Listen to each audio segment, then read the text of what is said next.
Kausap po natin si Miss KP Namindang, aka Makaganda. Ang kanyang reklamo, ang live-in partner, boyfriend, na siya iniwan matapos pakinabangan. Pera ang talagang naging ugat dito ng problema, bukod pa doon sa naging salawahan si lalaki sa kanya. Magandang umaga po, Miss Cafe Namindang. Magandang umaga po, sir. Umpisahan po natin doon sa inyong pagbablog. Sino ba ang may-ari ng vlog? Kanino po nakapangalan yung vlog? Sa kanya po, sir. Pero pagdating sa content, sharing kayo. Kami pong dalawa simula po umpisa, sir. Okay. Kanino pong concept yon? Yung ganong klaseng vlog?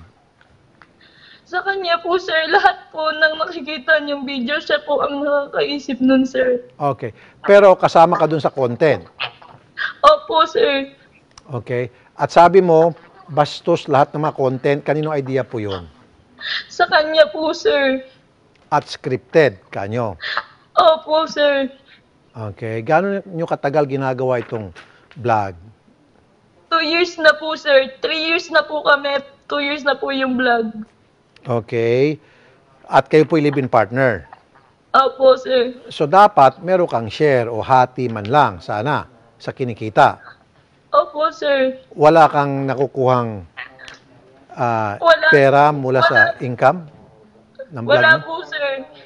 Bakit? Ba't wala? Ba't di mo in-insist sa kanya na, teka muna, darling, dalawa tayo dyan, bigyan mo ako ng share? Walang ganon? Wala po, sir. Nakausap ko na rin po yan.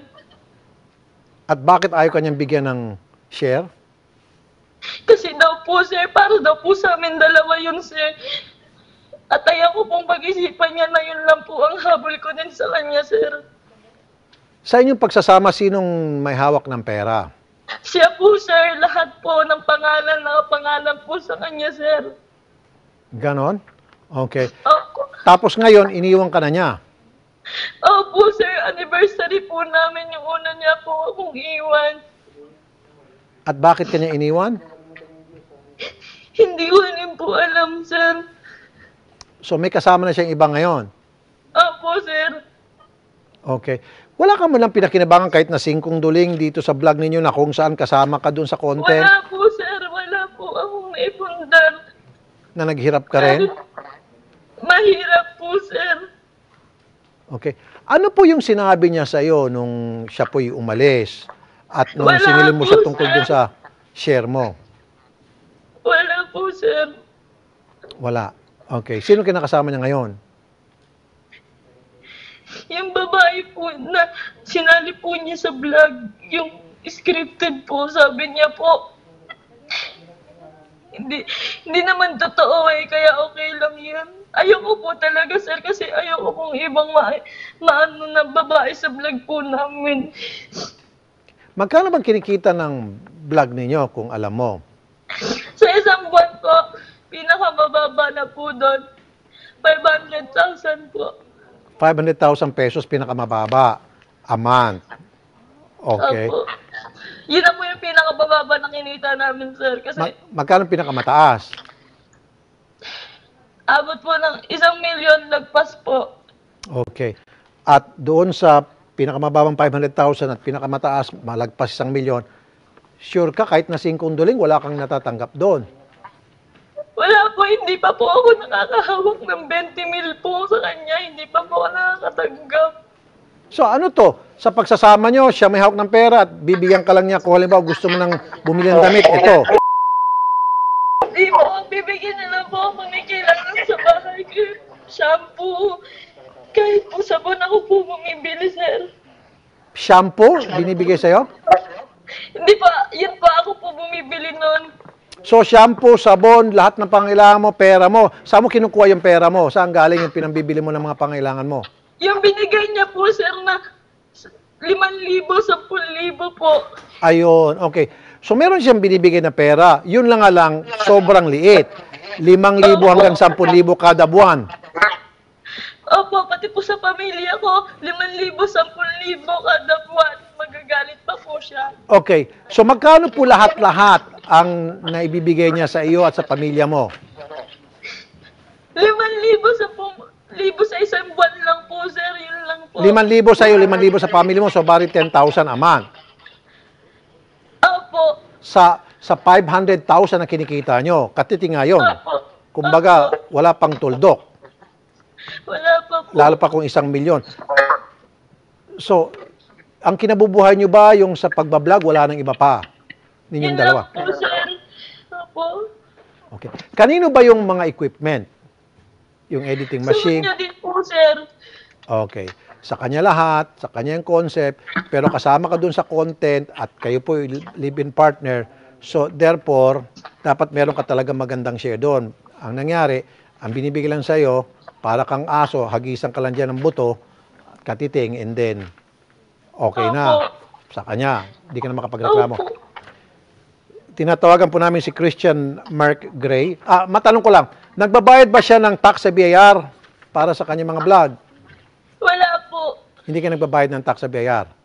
Wala po. Okay, so pwede natin i-report to sa BIR para habulin siya ng BIR dito sa kanyang mga kita. Okay? Attorney Garrett, magandang umaga sa iyo. Attorney Garrett? Magandang umaga, Sir Rafi. Alright. Yes, Sir Rafi. Magandang Alam ko umaga. na yung YouTube hindi magkikalam dito kasi nakapangalan nga kay lalaki yung vlog. Pero dito sa atin, sa Pilipinas, dito kasi siya kumikita, tumatanggap ng pera, itong si lalaki. Live-in partner niya itong si babae at pareho naman sila doon sa content at naghirap. Meron bang habol dapat dito si babae?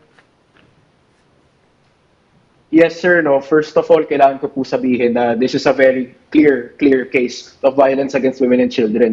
Kasi this is just 2 steps short of prostitution, sir. Ito yung pinakaayaw kong nangyari. Sabi ng babae, ayaw niya na nagde-desist na siya dito sa mga bastos na content. Pero itong lalaki, pinapatuloy niya lang for his own personal gain and wala pang nakuha yung babae. So first, meron tayo yung sa Section 5E ng ating Violence Against Women and Children na pinipilit mo magtrabaho sa ayaw na trabaho ang iyong partner.